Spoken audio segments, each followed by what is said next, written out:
Well, good evening, good people. Mark Holmes here, and as always, I want to say thank you all for watching, commenting, subscribing, and being part of the Joe Blue Sports Report.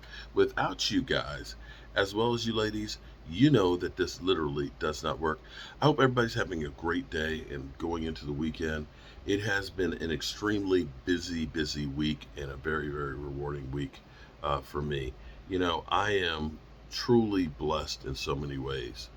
Um, Being able to work with my wife and my son, my family and stuff, working on this red brick house and, working on being part of the history of this house.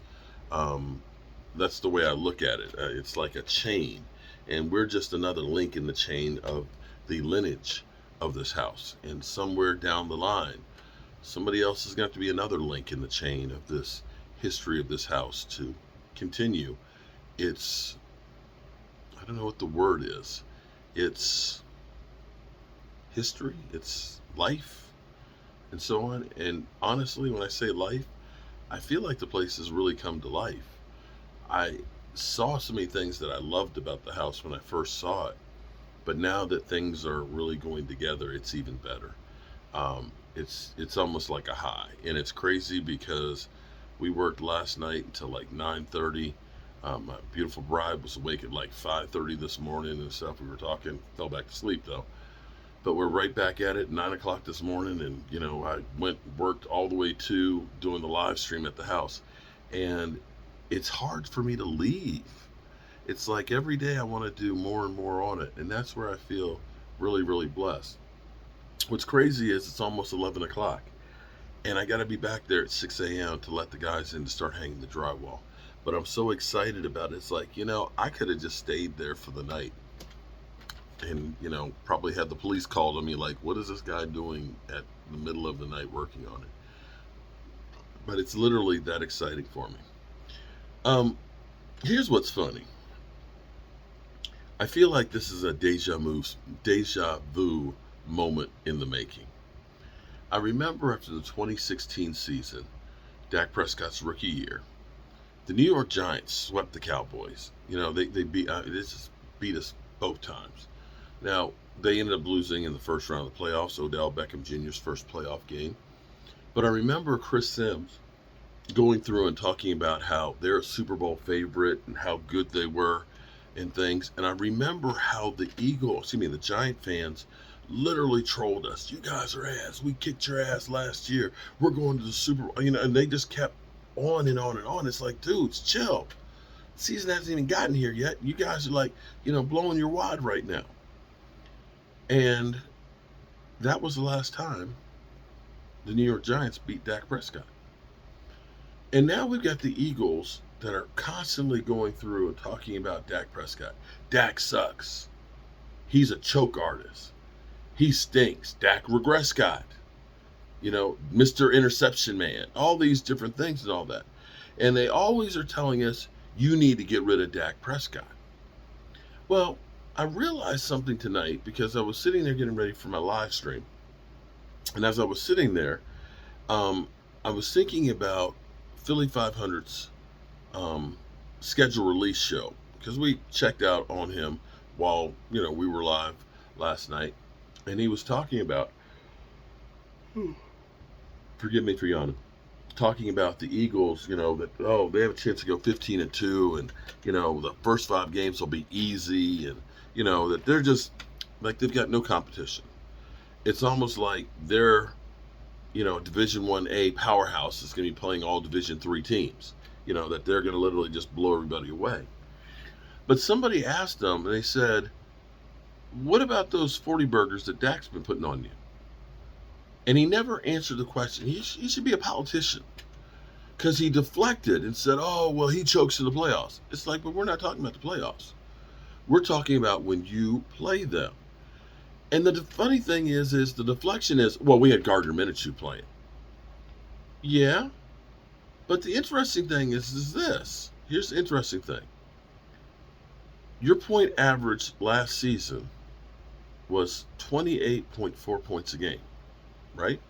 That means if you take all of your games, okay, Even the Colt game, I think you only scored like 17 points or something like that. And the Bears game, you scored 24, and all that. You had some other games that you scored more points. You averaged out to 28.4 points. When Gardner Minshew played against us, which we have a good defense, he scored 34 points, almost 6 points more than your regular. So it wasn't like your offense took a big step back when you played us, and that was the reason you lost. You lost because Dak Prescott scored 40 points on you. And here's the thing that's kind of amazing, because, wow, I literally am blown away by this. I understand now why you guys are always saying trade Dak. It's because you don't want to face Dak. Now, we all know that Dak Prescott's got an 8-3 record against you. He owns you. And you have the best record against Dak Prescott in our division. Somebody said to me that, I think it's Cowboys Eagles in the NFC Championship game. It's like that. I'd like that a lot more than seeing us against the San Francisco 49ers. Because for whatever reason, Dak owns your ass.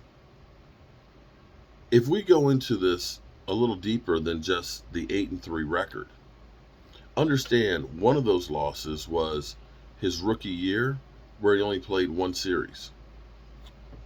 One series. That one actually brought down his stats because he was 4 of 8, 37 yards, one drive, a 63 rating. Right? If we go to the average of what Dak Prescott has done against you guys, my God. 67.5% completion percentage. Now understand, early in his career, 48.7, 50, 58, 56, the first 2 years. After that, he has not been below 72. I'm sorry, no, one game, 56. But 72, 78, 56, 80.8. 80.8, 77.8, and 77.1. Yardage-wise, now again, rookie year, 287 and 37. 145, 179. Since that time, 270, 455, 239, 265, 238, 295, 347. Averaging 250 yards a game passing with 7.7 yards per pass completion. He's had 19 touchdowns and 8 interceptions. It's 1.7 touchdowns per game with only 3/4 of an interception. And a 98.9 rating. Now, I had it actually on the phone. Hold on.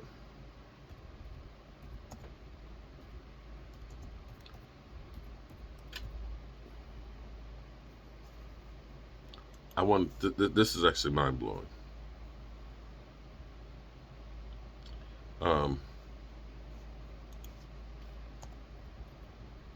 Because this is kind of crazy. Okay, all time, let's see. Why can't I find it with Google?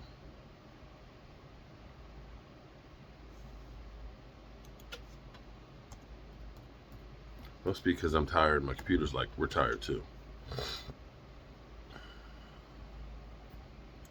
Let's go to the all-time rating. That's not up to date because Pat Mahomes, they're behind. Okay, here we go.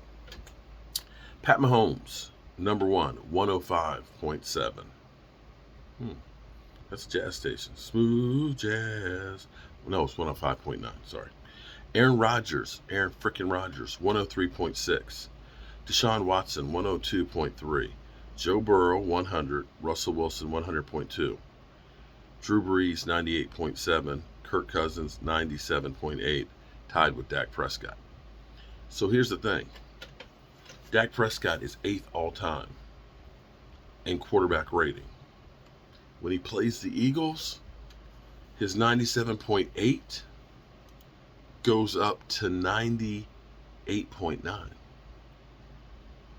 He plays above average against you guys. Above his average against you guys. So no wonder you Eagle fans always are talking about trade Dak. Dak sucks. You don't want to face him. Let's be real. He's kicking your ass. He's kicking your teeth in. Anyway, I'm sure I'll be hearing from the Eagle fans and the Eagles faithful that will dispute. They'll go, we were in the Super Bowl last year, but you lost it. People don't remember the Super Bowl losers. They just don't. And if you are one of those typical Eagle fans that say that, our Super Bowl wins don't matter, because clearly history started 2017 when you won one, then your Super Bowl that you just went to and lost doesn't matter either. I'm just saying. All right, good people. I have got 7 hours, and I got to be on the job. I appreciate each and every one of you guys. Just remember something. My eyes are really big right now tonight. They're really big. Wow, they actually look kind of clear for as long as I've been up and as much junk that's been in them. Remember to tell the people you love them. You might not get the chance again. And I love you guys. God willing, I'll see you early tomorrow. Peace.